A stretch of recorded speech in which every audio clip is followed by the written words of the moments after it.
Hi, this is Dr. Praveen Matthew here, consultant gastroenterologist. On the eve of World Hepatitis Day, I'd like to give a few details about hepatitis and jaundice. To start with, jaundice is a condition and it's a symptom, it's not a disease by itself. It is manifestation of multiple disorders and it is seen as yellow eyes or yellow urine or sometimes itching of the body. It is as you see in this cartoon, it can be caused by any of the disorders affecting the liver.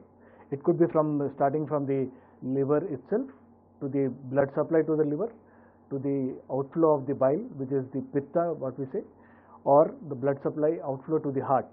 Any of this affection can cause hepatitis. Now, hepatitis could be because of, and hepatitis originates from the Latin word, which means inflammation of the liver. This describes in which there is damage to the liver cells, and as a result of which there is secretion of lot of things from the liver, which causes varied manifestation of hepatitis. Now, looking at these causes, hepatitis can cause starting from acute hepatitis, chronic hepatitis. Acute is something which lasts for a couple of days to weeks. Chronic hepatitis is something which lasts for a couple of months. Sometimes it might end up in a condition called as cirrhosis or liver cancer also. Now there are many causes for this hepatitis. Few of these are, as you see here, there are viral causes and there are non-viral causes, to make it very easy or simple. Viral causes are starting from hepatitis A, B, C, D or E, or non-hepatotrophic virus. Any viral infection can cause an hepatitis.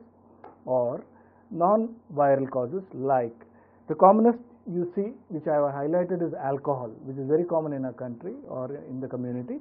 And there are many other causes like autoimmune, inherited, and many over-the-counter medications or other medications which we use, which can have hepatitis could be a side effect. Now, what we see commonly in our country and all over the world is a pandemic of diabetes and fatty liver, and that is what we see as non-alcoholic fatty hepatitis, which is very common, which is caused because of deposition of fat in the liver, secondary to which the fat causes damage to the liver and it can cause hepatitis. I would like to take you through a brief of the viral causes of hepatitis first. One is hepatitis. We'd like to talk about hepatitis A, D and E. You can see at the picture. And hepatitis A, D or E, this is caused by viruses which are transmitted through water or food. It occurs due to food contamination basically, and hepatitis D can usually occur when there is infection with hepatitis B and hepatitis D occurs. So A and E commonly occurs in a food contamination, commonly seen in summer and rainy seasons where we have epidemics of hepatitis A or E. Now this causes usually presents as fever, joint pain, body ache, and sometimes with jaundice. What is the treatment available for this? Treatment is simple bed rest and symptomatic treatment so that the patient does not develop in liver failure. In a percentage of approximately less than 5%, usually around 1%, they can develop something called as acute liver failure, which is why these patients are always kept under constant observation so that we can pick them up at the early stage and in case necessary for can refer them for liver transplant. So look, more than that is what can we do to prevent it? Is, as you see in the cartoon, always wash your hands. Take simple precautions like look at what you eat and where you eat and what you drink and these are simple things.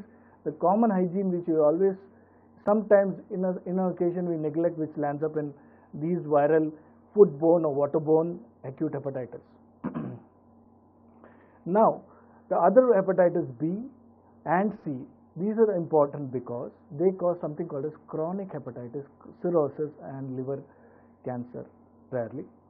So hepatitis B and C, looking at the cartoons you can come to know that it is transmitted usually by blood transfusion, needle stick injury, sexual transplant, and most of the conditions in our country, hepatitis B is transmitted from mother to child during delivery. So why are we worried about hepatitis B and C? Look, as the cartoon shows, it can go from acute hepatitis to something called as chronic hepatitis, later developing cirrhosis, and this is what we are bothered: cirrhosis and later liver cell failure and complete, sometimes death because of cirrhosis and its complications. And in a fraction of people, they can go on to develop liver cancer also. So why is it important to recognize? Because as of 2014, on the occasion of World Hepatitis Day, we would like to tell you that there are wonderful treatments available for hepatitis B and C. And the treatments could be from oral antivirals, or there are some injections called as pegylated interferons, which is usually given for a period of, depending on the type of virus, sometimes up to 24 weeks, some to up to 48 weeks.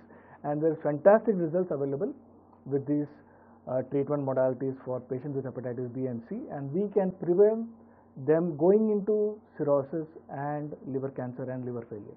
So that is why picking up hepatitis B and C, which is commonly available by doing some simple blood tests, we can pick up hepatitis B, hepatitis C, so that these things can be prevented and can be early detected and be adequately and promptly treated by a gastroenterologist. Now, more than that, can we do something to prevent this hepatitis B? For hepatitis B, there is a wonderful vaccination.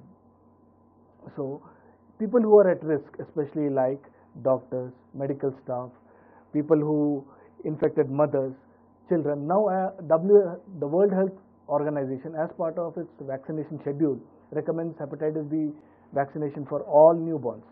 So this is a very, very important mechanism or therapy by which we can prevent the spread or the development of hepatitis B.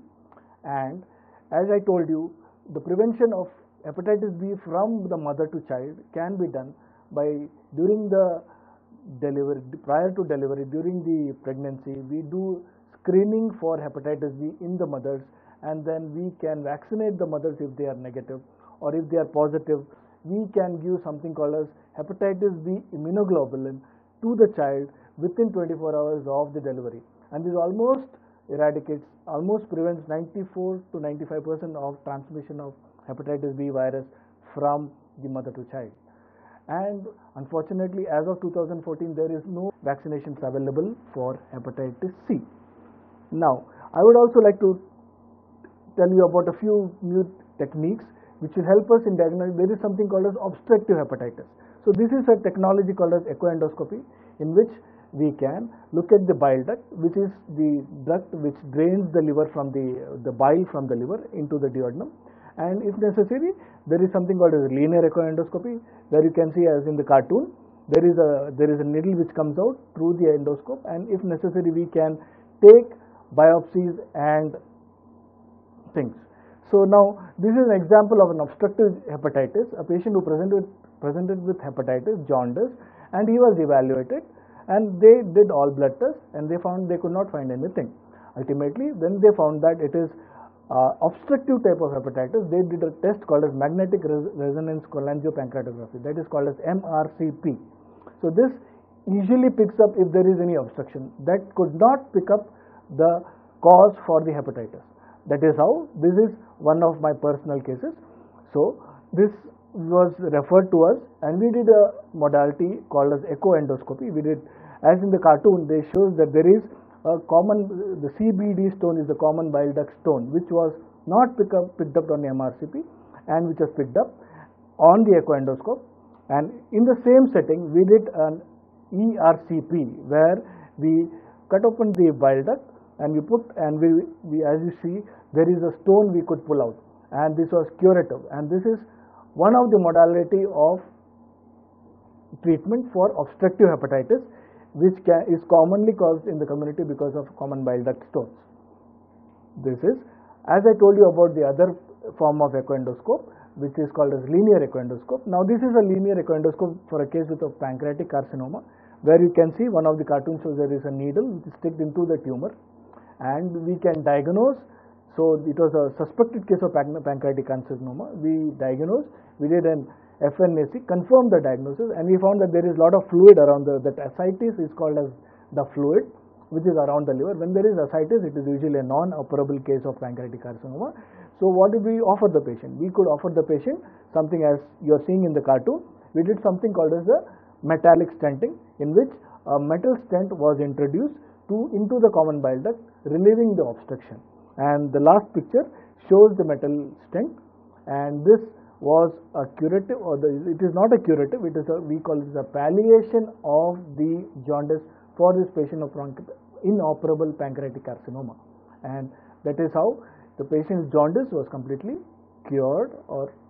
But this is not a treatment for the cancer. Thank you so much.